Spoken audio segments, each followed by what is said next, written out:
retos. Ha sido muy grato para mí compartir con ustedes lindos momentos en las clases, también en las prácticas, tratando de hacer que se enamoren de esta hermosa especialidad llamada traumatología. En la mano derecha está el mensaje de esta noche. Hoy nos despedimos, pero no es el final. Es el comienzo de una novedad. Ya nos trabajan alumnos. Muchos de ustedes los encontraremos comunicarlos. Muchos de ustedes ya los encontraremos después. A propósito de ello, quiero comentarles que hace unos días un amigo mío muy cercano mío tuvo un problema cardiovascular, un problema de infarto. Me avisaron de la tarde y no estaba de turno, pero había llegado al hospital hace un año y lo había recibido una colega que fue mi alumna, fue mi interna y que ahora está trabajando aquí. Y es una de las colegas que están llegando pobre. Lo vio y hizo una trombosis, un procedimiento que no se hace muy frecuentemente, nos decía, y que a raíz de la llegada de los nuevos colegas, mis antiguos alumnos, los nuevos colegas profesionales, está comenzando. Y eso me dio un gusto inmenso a mí, porque la vida continúa. Y así como ellos, Dios quiera que algunos de ustedes regresen a su tierra, regresen a su ciudad natal, si son de acá, para poder aplicar los conocimientos que ustedes van a adquirir en su especialidad. De tal suerte que también tengan que elevar su nivel de especialidad y para no ser menos creativos. Esa es la idea y ese es el reto que les queda a ustedes. Lamentablemente, por no decir todo, la mayoría cuando llegan a Lima de un mundo diverso, se enamoran de la física en sí, o se van al extranjero, se enamoran del extranjero y se quedan aquí. Muy pocos regresan a ser padres. Que sea lo mejor para ustedes, pero si tienen la opción de regresar, regresen. Regresen y eleven el nivel de la medicina interna. Es el árbol de la traumatología, es un esquema que lo hizo el doctor Nicholas Henry, que es un traumatólogo de 1740 y pico, médico patólogo y traumatólogo, uno de los primeros traumatólogos que escribió un libro, y en ese libro hizo ese esquema, que es el logo de la traumatología moderna, ¿no? De la ortopedia y traumatología. Entonces, repito, ha sido muy grato para mí compartir con ustedes estos pocos conocimientos de traumatología que puedo brindarles, con todo cariño están a su disposición a partir de la siguiente. Hoy día vamos a tratar enfermedades comunes con características más o menos similares entre todas ellas, que no comprometen el miembro superior. Los primeros de ellos, hay muchos, hay infinidad, pero la currícula del sílabo nos hace tocar los más frecuentes en presentación. Y uno de ellos es la famosa epicondilitis, o el famoso codo del tenista. Ya ustedes se imaginarán que la epicondilitis está relacionada con la práctica del deporte. Este codo del tenista es un esfuerzo, una lesión que se da por un esfuerzo repetitivo. Ustedes han visto que los tenistas realizan movimientos, ¿no?, de lateralización, de versión cruzada, ¿no?, de extensión en oblicuo, etc. Y la mayoría de ellos hacen pronosupinación, ¿cierto? Hacen pronosupinación. Entonces, este movimiento repetitivo ayudado a veces por un traumatismo directo, que estos tendones de la vaina peritendinosa se inflaman. Y entonces hay un problema de continente y contenido. Generalmente los músculos extensores y los supinadores son los que están comprometidos en su inserción tendinosa. La mayoría de lesiones que vamos a ver ahora se caracterizan por un desequilibrio en lo que es el continente del contenido. ¿Correcto? Seguimos. Ahí está, para ustedes, los músculos afectados. Pregunta al examen, como siempre, les doy la clave, respuesta C. ¿Cuáles son músculos afectados como el tenista? Y después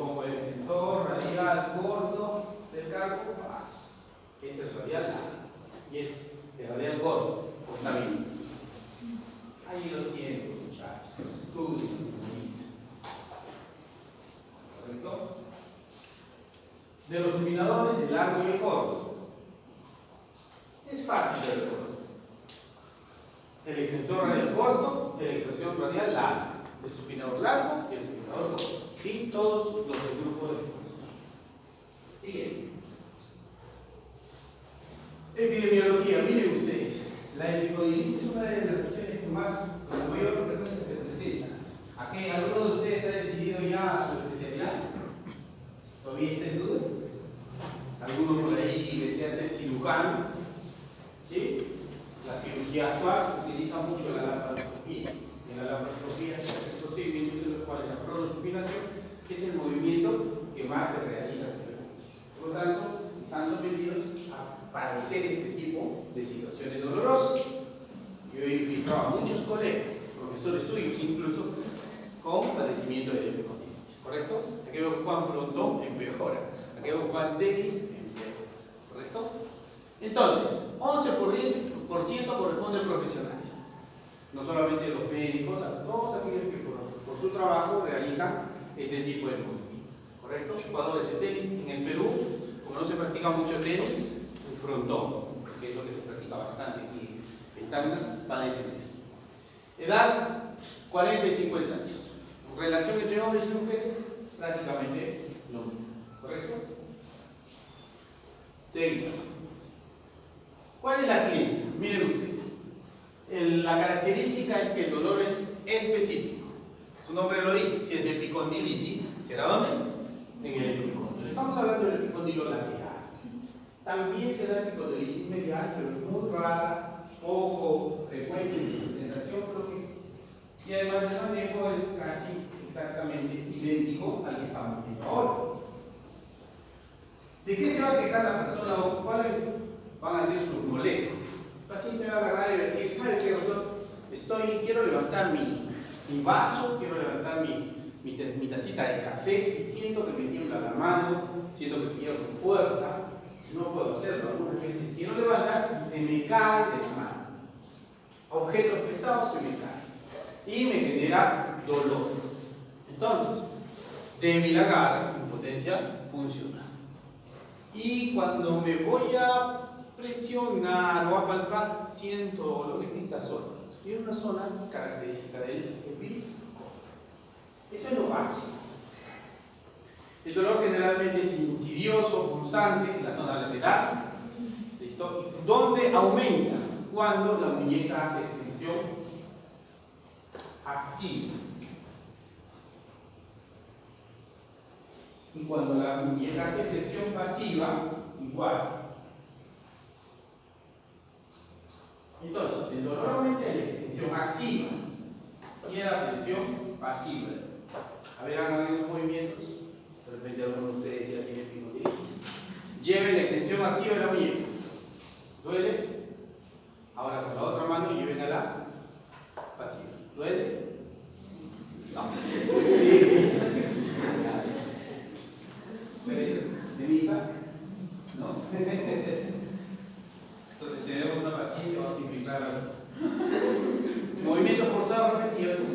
Ahora, ¿qué es característico también? Que este dolor, el paciente dice, disminuye en la noche. Ya, doctor, estoy en la mañana, hago mis cosas y ya no puedo más.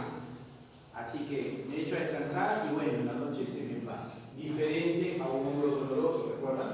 El hombro doloroso, el dolor aumenta en la noche, ¿cierto? Diferente. Porque el mecanismo es inflamatorio, y es inflamatorio por repetición. Dejo de hacer el movimiento repetitivo, baja la inflamación y disminuye el efecto. Listo, seguimos. Estas son unas pruebitas interesantes que les he traído, que son fáciles de hacer. La prueba de la silla. ¿Recuerdan para qué utilizábamos la silla también? Para reducir, ¿qué cosa? La reducción de...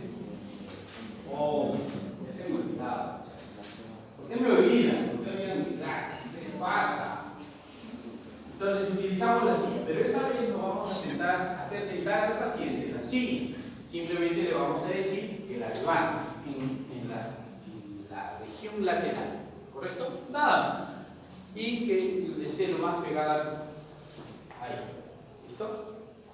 Luego de un periodo corto de tiempo, va a ser positivo cuando haya dolor o molestia. Porque ahí obviamente estamos llevando a una acción forzada de los miembros. ¿Correcto? La siguiente prueba es la prueba de Bowden, en donde, ¿qué le decimos? Utilizamos el manguito, el 5 manómetro, lo llevamos a unos 30, 40 milímetros de mercurio y le decimos que apriete repetidamente. ¿Ya? Apriete usted y no lo suelte. Si a los 20, 30 segundos destierra dolor, entonces estamos teniendo una prueba positiva. ¿Correcto? Algunos dicen 10 segundos, podemos esperar hasta 30 segundos para que despierte. ¿Sí? Y por último, la prueba de Mills, que es cuando le decimos al paciente que esté paradito, llevamos el brazo a una pronación no muy marcada. A ver, pronen su brazo, la mano en extensión y el codo flexionado. A ver. Y le decimos que supine contra resistencia. A ver. Supina contra resistencia. Pone la resistencia y le decimos. Entonces, si se dan cuenta, ahí están haciendo el movimiento, ¿cierto? Estamos forzando el movimiento del codo. Esas tres pruebas generalmente las usamos para detectar. Aunque algunas veces no necesitamos ni las tres pruebas, porque el paciente viene, nos canta la sintomatología, palpamos el epicondilo y dolor, y sentimos inflamado. Ya pues, ¿no? Muy bien. ¿Y qué hacemos? ¿Qué haría usted?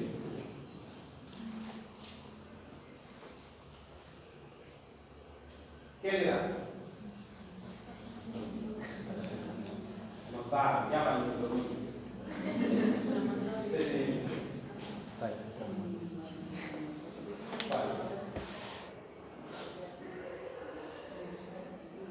Y un problema.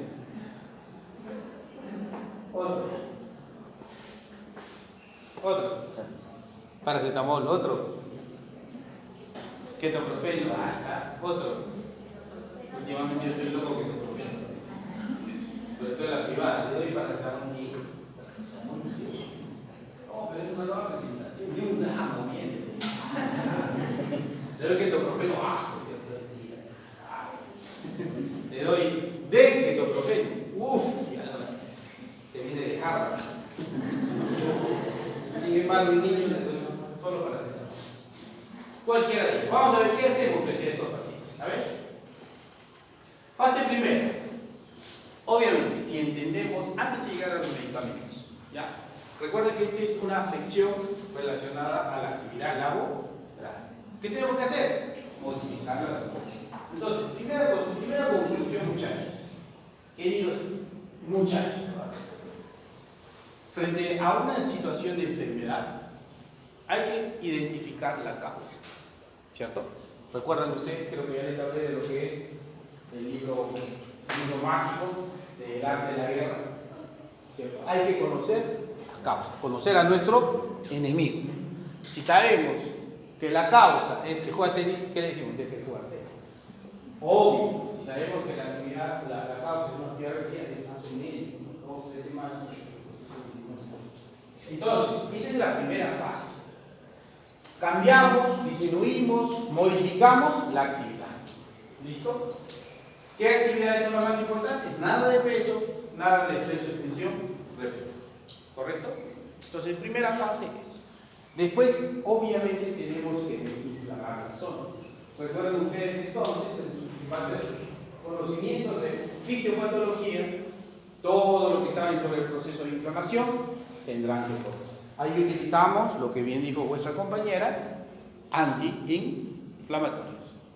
Pero ojo, sea cual sea el antiinflamatorio que ustedes usen, tienen que recordar sus complicaciones. Todo AINE, todo antiinflamatorio produce gastrolesividad. Por lo tanto, debemos tener cuidado.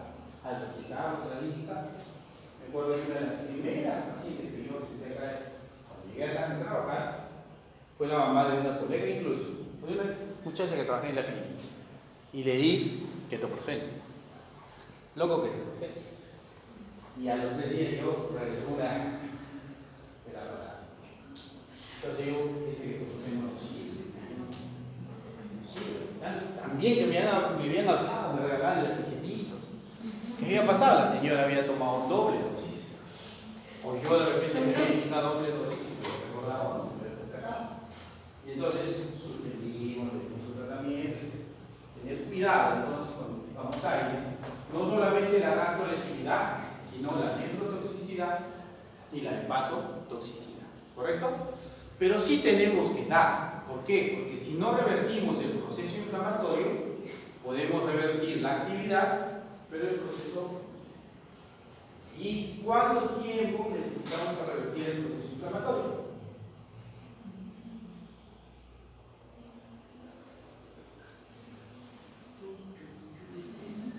Está bien. Me parece. 2 semanas. 3 a 5 días. Una semana. Uy, uy, uy. Un año. No. ¿Cuánto tiempo será? Varía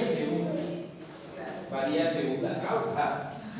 Si me golpeo, 5 días es suficiente, ¿no? Porque un golpe leve. Si es un golpe fuerte, tengo que darle un poquito más. En estos casos que son crónicos, podemos indicar hasta 2 semanas de tratamiento. Entonces, ¿qué hago yo? Eso ya es un tip, no lo anoten, no lo escriban, lo borran. Yo suelo dar 5 días, descanso 5, vuelvo 5, descanso 5, y así voy de 2. ¿No? Pero más o menos bien, puede ser algo que tengan como as bajo la. Hacemos ello y yo lo cito a los 7 a los 10 días. Señora, ¿cómo va? No, usted no sabe nada. El dolor sigue. Vale. He bajado todo lo paciente, baja, después regresa. Y ha cambiado su no puedo poner aquí, un trabajo de eso. ¿Qué hacemos? ¿Qué dios?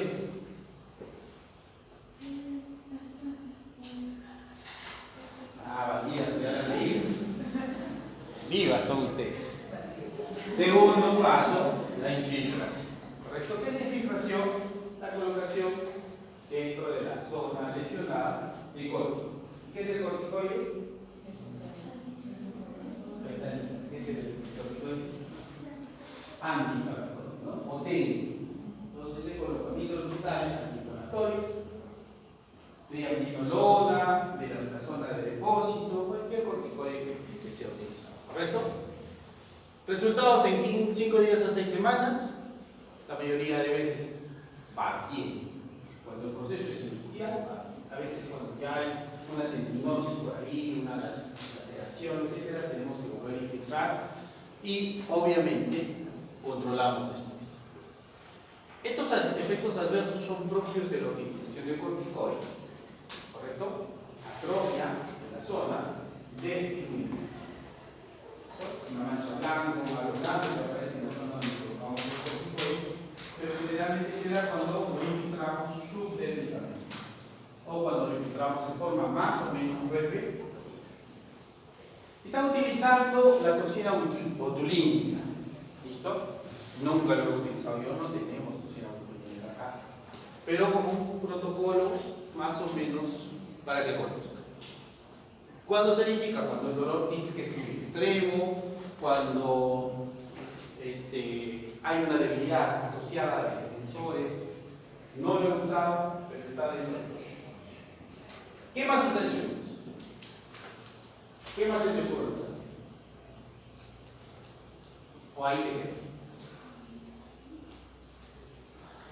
Tenemos una escuela profesional que trabaja directamente. Fisioterapia y rehabilitación. Seguimos. Dentro de lo que es la fisioterapia y rehabilitación, tenemos un procedimiento que está de moda. Me parece que todavía no hay, aunque he escuchado una propaganda. Las famosas ondas de que no es sino un procedimiento que, como su nombre lo dice, emite unas ondas especiales que producen una fuerza de choque, una energía cinética vibratoria. Entonces, ¿qué es lo que hace? Recuerden ustedes que cuando se lesiona una válvula espinosa, su proceso de reparación natural lleva a la formación de fibrosis. Y esa formación de fibrosis puede hacer que se adhiera al tendón o se adhiera a la válvula que lo cubre, de tal suerte que es un fenómeno, un factor que puede impedir su circulación. Entonces, esas ondas de choque rompen esa fibrosis. Al romper la fibrosis, está permitiendo que corra mejor, más y mejor. Está siendo utilizado en muchos procesos, como ya vimos teóricamente. Por último, también podemos utilizar la inmovilización. Decimos al paciente: yo sé que usted no va a hacer el reposo. Para asegurar, voy a indicarle una flexibilización. Ahí tenemos algunas diferentes. El objetivo de la ortesis es disminuir la fricción. O sea, al evitar que hagan los movimientos de cronosupinación, obviamente hay menos coeficiente de fricción, menos proceso de inflamación, menos salida del líquido sinovial y el paciente suele mejorar. Generalmente se lo indica en la noche. Yo indico mañana y noche si es posible, si no, en la noche. Seguimos.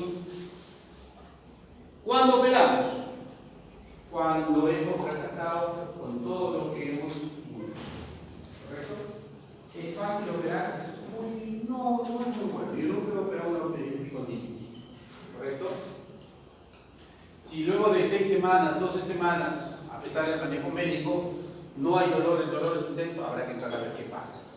Habrá que entrar. No he tenido, como les digo, casos para operar. La mayoría de todos mis pacientes han seguido los protocolos que hemos manejado. O si no han seguido, han seguido como protocolo.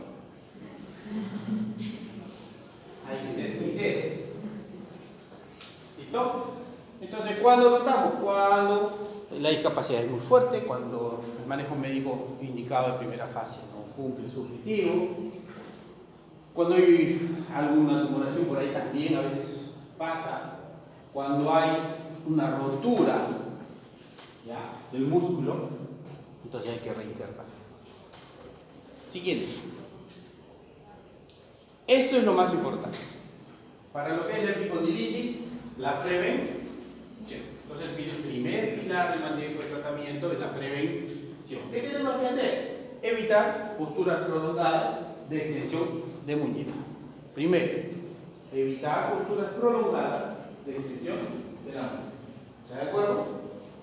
Segundo, evitar los movimientos cruzados de cronosupinación, que hemos visto que son los que llevan a lesión. Tercero, si vamos a hacer práctica deportiva, muchachos, siempre hacer un calentamiento, ¿correcto? Siempre van a poner una pijama caliente, hagan su preparación pre-deportiva. Y si tenemos cierta predisposición, sabemos que tenemos enfermedades autoinmunes que pueden llevarnos a esta patología, usar una ortesis, si vamos a hacer algún deporte, ¿no? Práctica deportiva o un... ¿Listo? Preguntas sobre el primer tema. Siguiente programa. Primer tema, resuelto. ¿Sin ninguna? ¿O sí? Bueno. ¿Tienen dudas? Pregunten ahora. Si no, respondan.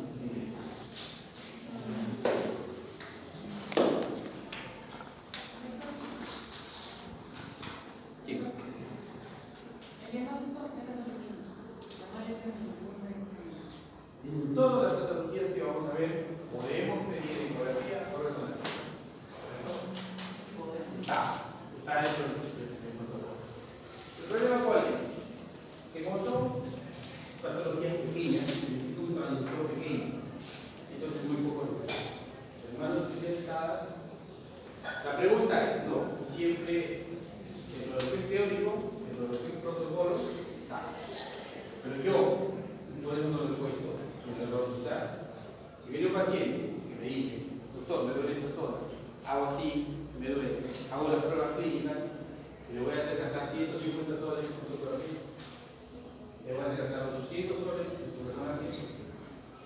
No, ¿no es cierto? No, no viene. Es netamente clínico. ¿Tienes dudas? Bueno, podrías pedir una ecografía. No. Tengo dudas. Pero generalmente no necesitamos. Ya. Muy buena. Muy buena. Están dormidas de día, cansadas, nerviosas por su examen. ¿Cuándo es tu examen? Ya. O sea, tengo que agarrar las preguntas.